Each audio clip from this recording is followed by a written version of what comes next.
I'm going to talk about paper pads for a few minutes and how I have mine organized. And I have them in a bookcase. You know, one of those bookcases that you can buy that's kind of got like the fake looking back on it. And they got the adjustable shelves. They're kind of inexpensive. They're not made out of real wood. I have two of those. I have one of them painted. And that's what I have my paper pads on the bottom shelves. And so I don't have to pull them all out to look through them every time. Basically what I did was pull the front covers off of them and gave them a number. So when I want to look for a paper pad, or I have photos and I want to find a paper pad that'll match, I can just pull out this stack here and kind of look through them and see each of them has, you know, a number up in the corner.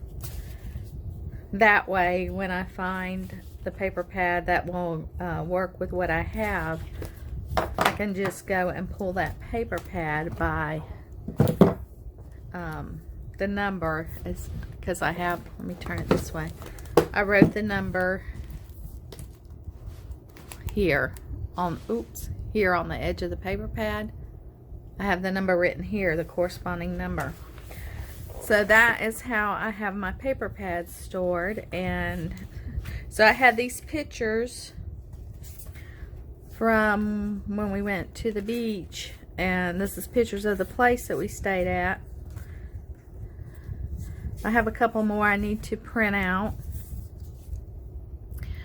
So I was looking for, it had a lot of like the light blues, you know, the pale blues, and the, you know, that beach color blue. So I wanted something that would match with that. And I also really wanted to use this 6x6 paper pad that I had picked up a while back at Tuesday morning. And I wanted to use these papers in here because I have those blues and it's got kind of like sand color. So I wanted to use this paper pad, but I needed paper for the base, the background. So I went to my 12 by 12 papers, and I ended up, let's see, I had it on the bottom, but now I just moved it. And now I can't find it, but I ended up with, there it is, right there on top of it. I ended up picking this one because it was also by my Mind's Eye. And I really love this paper pad. So I'm going to use this paper pad, something out of here for the base.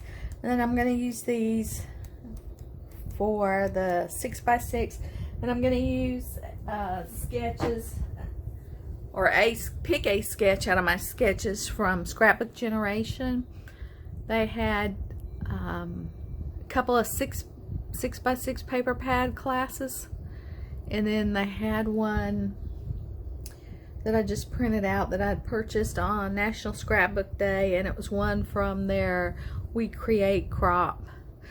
So I'm either going to use one from that or one from the 6x6 2 paper pad class.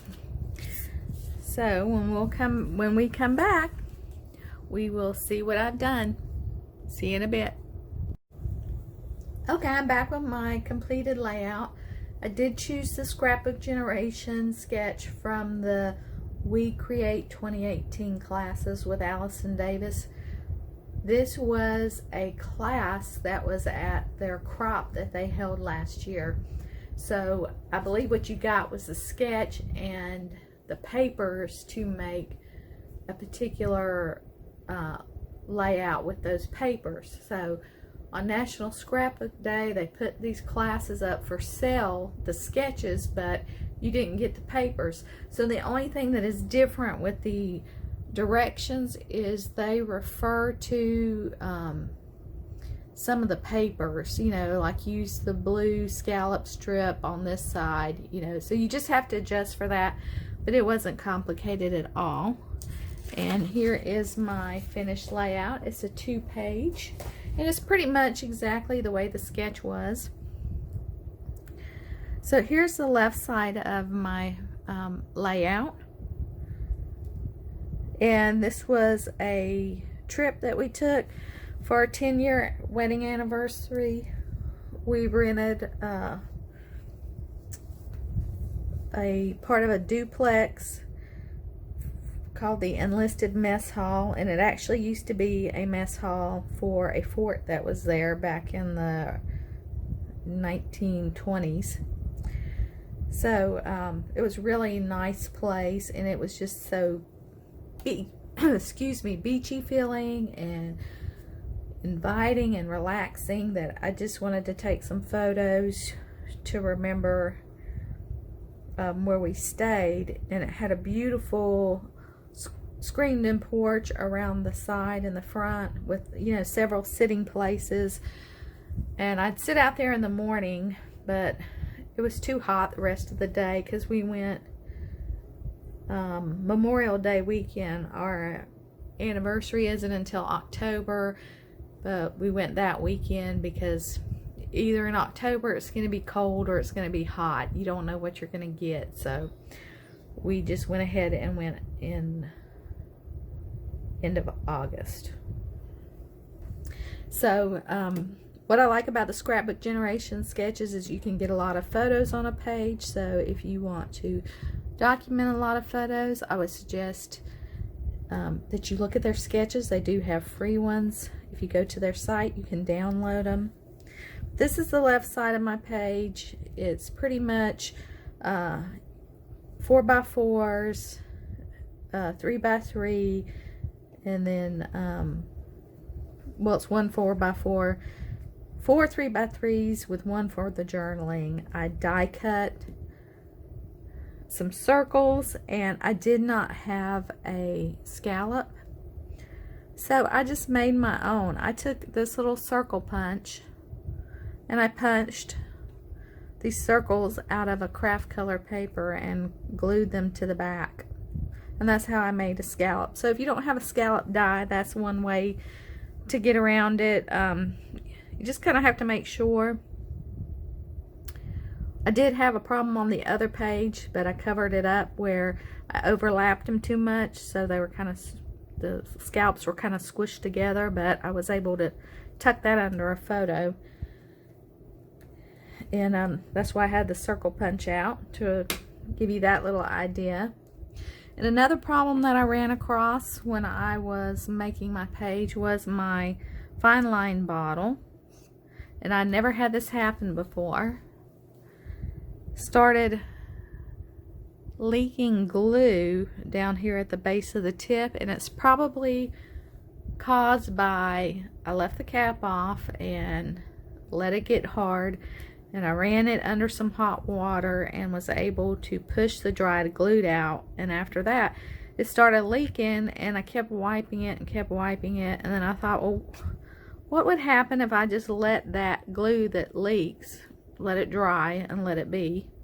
And it worked, because it doesn't leak anymore. So if you have that issue, just let some of that glue dry and you shouldn't have that problem leaking anymore. Okay, so here is the right side of my page, and it consists of 2 4x4s and a 6x4, and this was using 6x6 paper pads, except for this strip right here obviously wasn't 6x6, but all these were out of my 6x6 paper pad. And that's the porch right there where I sat and had my cup of hot tea in the morning, and I really enjoyed it. We did not have a view of the beach, but it was just like across the street. You walk through somebody's yard, down some steps, and you were at the beach. So my title is Relax, and then there is some more of the die cut circles where I did the scallops, and up under here is where I talked about where they kind of overlap too much, so I just tucked it under there.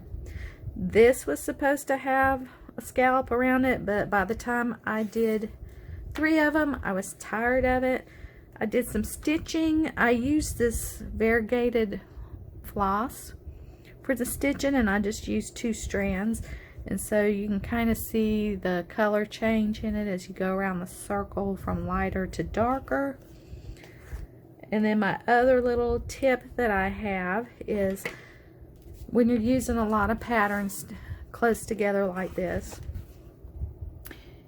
you might want to ink your edges, and I did ink my edges, and I really don't have any tools to ink the edges. So basically and I've always done it this way. This is a really pretty color. It's by Versa Magic. It's called Turquoise Gem. And I'm going to show you how I ink my edges. I just take my paper on my pad and brush it up against there. Well, I laid it down. Don't lay it down unless you want ink right there. Let me show you again, because I was looking at the camera to make sure it was in focus versus what I was doing. So I just take it and just brush my edges across my ink pad. Now, I've never dried out an ink pad, so I don't know if as it gets less juicy, if you can still do this. But that's basically what I do. You know, and then if you want it more on it, you can just kind of drag it a little bit more, you know, to get it a thicker layer. And then for the little tails of the banner, to get into there, I just bought a pack of these sponge makeup brushes and dab it in my ink and get those little hard to reach spots. And one thing that I cannot do, no matter how hard I try, is cut these banner tails. I've tried using the hexagon punch to make my little fish tails. I just can't do it. I measured in or you know, you can fold it in half to kind of, you know, not completely, but just bend it a little bit and snip it, and then snip there, snip there. They just don't ever come out even. They're still not even. I measured in like half an inch and marked the center point and drew a line, and then just kind of used one as a template to cut the rest of them. So they're not perfect, but at least they're all not perfect the same. That's just something that I struggle with. No matter how hard I try, I just cannot master that for some reason. And that's another thing that inking is good for, is it'll help hide those little flaws that you have. So that's my layout for today. I don't think I can get all of it in the shot, but that's it. Scrapbook generation. Gotta love them. See you next time. Bye.